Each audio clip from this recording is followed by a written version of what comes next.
Assalamualaikum warahmatullahi wabarakatuh. Selamat berjumpa kembali dengan saya Abdul Muiz. Kali ini saya akan membuat video yang terbaru dan berbagi dengan kawan-kawan dan sahabat tentang permasalahan mobil Kijang.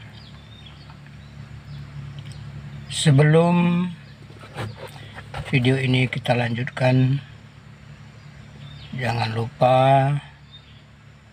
subscribe, like, dan komennya. Dan juga jikalau video ini bermanfaat, jangan lupa di-share kepada kawan-kawan yang lain. Ya. Sekarang kita akan coba berbagi dengan kawan-kawan dan sahabat kelebihan dan kekurangan mobil Kijang lama. Ya, kalau Kijang saya ini kulit Kijang Roper tahun 96 yang selama ini tidak ada kendala yang berarti yang saya temui. Ya, namun kita tetap berbagi dengan kawan-kawan dan sahabat kelebihan-kelebihannya dan kekurangannya mobil ini. Karena mobil ini kalau menurut penilaian saya, mobil ini diciptakan mungkin untuk tidak guna berpacu. Ya, karena dilihat dari segi mesin, dilihat dari keadaan yang lain yang sangat menguntungkan, dan mobil ini juga pernah berjaya di pada masanya. Karena mobil ini mobil pertama keluar, mobil Kijang ini dirancang kayaknya untuk mobil keluarga atau mobil santai. Namun jikalau kita ingin berbuat juga atau ingin membuat mobil kita untuk berpacu, memang harus banyak yang harus dirombak. Namun tetap bisa, walaupun kita tidak merombak, namun kita merasa kasihan dengan mobil kita. Ya, sekarang kita coba melihat dengan keadaan mesin, dengan keterangan yang akan saya sampaikan ini nanti. Ya, coba kita sama-sama memperhatikan. Yang pertama, keuntungan mobil ini, mesinnya ini sangat longgar. Ya, ruangannya ini sangat longgar. Jadi kalau kita terjadi trouble di jalan atau rusak di jalan, kita tidak terlalu rumit. Karena semuanya nampak dan jelas. Kalau toh kita mobilnya trouble atau rusak di perjalanan. Namun yang sering kendala itu, yang sering terjadi adalah pada platina. Ya, yang sering terjadi itu pada platina. Selain dari platina, itu tidak ada lagi kendala-kendala yang berarti kalau mobil Kijang ini. Yang kedua, keuntungan yang bisa kita lihat dan kita perhatikan dari segi kekuatan, sasisnya sangat tebal. Ya, sasis ini sangat tebal kalau dibandingkan dengan mobil-mobil yang lain. Ya. Jikalau kita perhatikan mobil yang lain mungkin dudukan mesinnya ini terletak di atas atau di atas sasisnya. Namun kita selalu senang memperhatikan mobil kita sendiri. Contoh yang pernah saya alami, waktu karburator rusak, kita tidak terlalu rumit membukanya. Nah, ini sangat mudah. Waktu kita mengganti saringan nawa juga sangat mudah. Nah, waktu saya pas terjadi kecelakaan waktu itu, lumpur sapi, yang pernah saya lihat dan saya perhatikan mobil-mobil yang lain pernah terjadi kecelakaan begitu, setidak-tidaknya ya, bumper atau spakbor yang depan ini sudah pasti hancur. Apalagi kemarin itu saya lumpur sapi.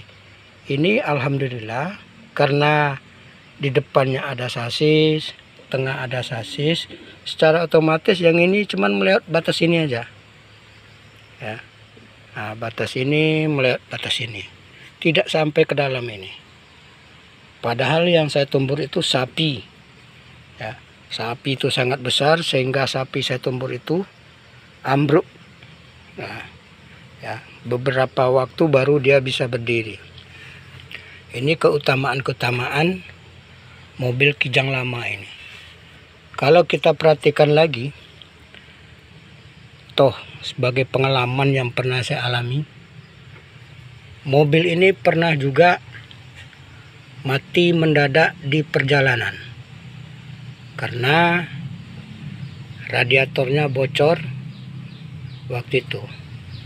Nah, setelah itu kita perhatikan waktu radiator bocor, namun masih bisa tetap hidup. Setelah kita perhatikan, kita tahu apa yang harus kita perbaiki. Setelah kita perbaiki, tambah air radiator lagi, dia sudah bisa hidup. Nah, jikalau umpamanya mobil lain, itu sangat membahayakan karena rentetan penyakitnya itu, yang rusaknya itu sangat banyak pengaruh kepada yang lain-lain. Yang kedua, kalau kita perhatikan lagi, waktu kita mau ganti oli, filter olinya tidak sulit untuk membukanya karena kelihatan semua. Ya. 3, ini adalah saringan bensin atau minyaknya. Ini sangat mudah membukanya karena semuanya jelas dan kelihatan. Kalau mobil lain, mungkin saringan ini ada di atas sasis di bawah. Itu kita sudah pasti masuk ke kolong untuk mencari atau membuka tempat-tempat yang lain di mana tempatnya. Yang seterusnya masalah koil ini. Koil ini tinggal tergantung dengan kita.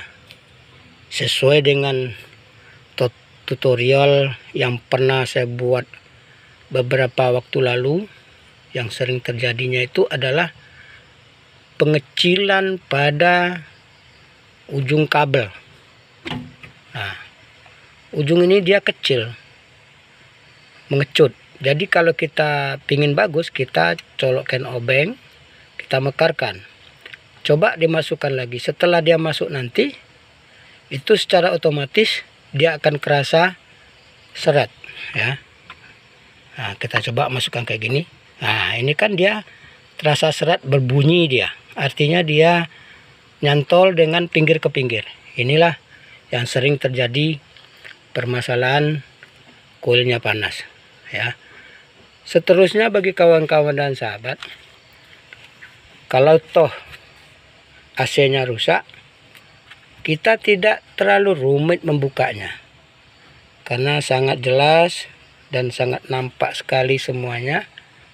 Nah, sangat longgar sekali ruangan-ruangannya kalau kita mau mengerjakan sendiri atau untuk belajar, ya. Apalagi kawan-kawan pemula dan sahabat yang sering juga terjadi permasalahan lampu mobil. Ini sering terjadi karena kepala aki ini sering menggaram. Terjadinya penggaraman ini karena ada embun atau air yang nempel dekat kepala busi ini. Dia sehingga lama akan menjadi menggaram atau karatan kalau sama besi. Kalau aki tetap namanya menggaram. Dia akan keluar garam ininya seperti garam ya. Nah, ini yang sering dan sangat mudah mengurusinya. Kita memperbaikinya. Tentang aki dan masa lampu ini semuanya sangat mudah kita mengontrol. Apalagi klakson, relay, starter. Relay starternya sangat mudah kita ngurusnya. Jadi kalau saya mempunyai sifat bukan kita tidak mau mobil baru ya, tetap mau mobil baru. Namun kalau kita bandingkan, kalau kita melihat dengan kedudukan mesin mobil yang sekarang ini sangat padat dan sangat rapat. Jadi kalau kita untuk belajar kayaknya agak rumit ya. Namun walaupun rumit, kalau kita memang niat untuk belajar tetap bisa ya. Bagi kawan-kawan dan sahabat, kalau umpamanya terjadi kendala ataupun permasalahan tentang mobil Kijang, silakan di komen ya. Lebih dan kurang kami mohon maaf. Kami sudahi, wabillahi taufik wal hidayah. Wassalamualaikum warahmatullahi wabarakatuh.